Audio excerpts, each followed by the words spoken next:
7 नई दिफाई कंपनियां कौम के नाम मानवन की हैं। इस दौरान पीएम मोदी ने प्रोग्राम से वीडियो कॉन्फ्रेंसिंग के जरिए खिताब भी किया। पीएम ने कहा कि आज साबिक सदर जमहूरिया भारत रत्न डॉक्टर एपीजे अब्दुल कलाम का यौम पैदाइश है। एक ताकतवर हिंदुस्तान की तामीर के लिए जिस तरह कलाम साहब ने अपनी जिंदगी वक्फ की है, ये हम सब के लिए मुतासिर कुन है।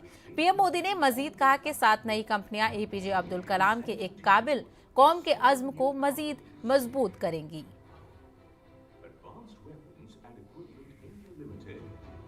India, headquartered at Kanpur, will be a dominant supplier of critical weapons and equipment to the Indian Army.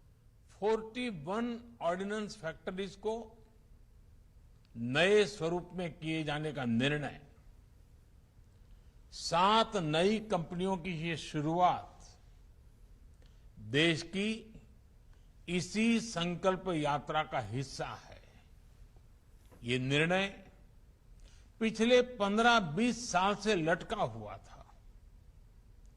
मुझे पूरा भरोसा है कि ये सभी 7 कंपनियां आने वाले समय में भारत की सैन्य ताकत का एक बहुत बड़ा आधार बनेगी।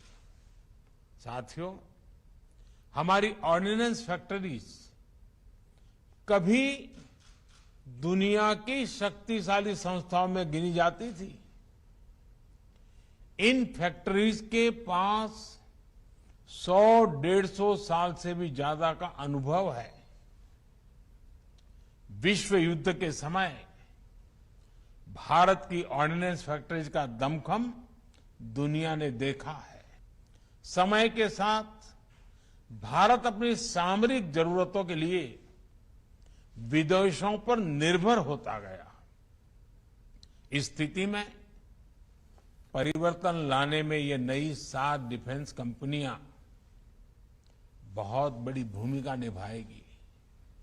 साथियों, आत्मनिर्भर भारत अभियान के तहत देश का लक्ष्य भारत को अपने दम पर दुनिया की बड़ी सैन्य ताकत बनाने का है।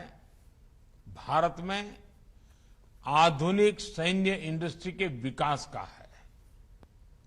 पिछले 7 वर्षों में देश ने मेक इन इंडिया के मंत्र के साथ अपने इस संकल्प को आगे बढ़ाने का काम किया है। साथियों, आज ही पूर्व राष्ट्रपति भारत रत्न डॉक्टर एपीजे अब्दुल कलाम जी की जयंती भी है। कलाम साहब ने जिस तरह अपने जीवन को शक्तिशाली भारत के निर्माण के लिए समर्पित किया, ये हम सभी के लिए प्रेरणा है।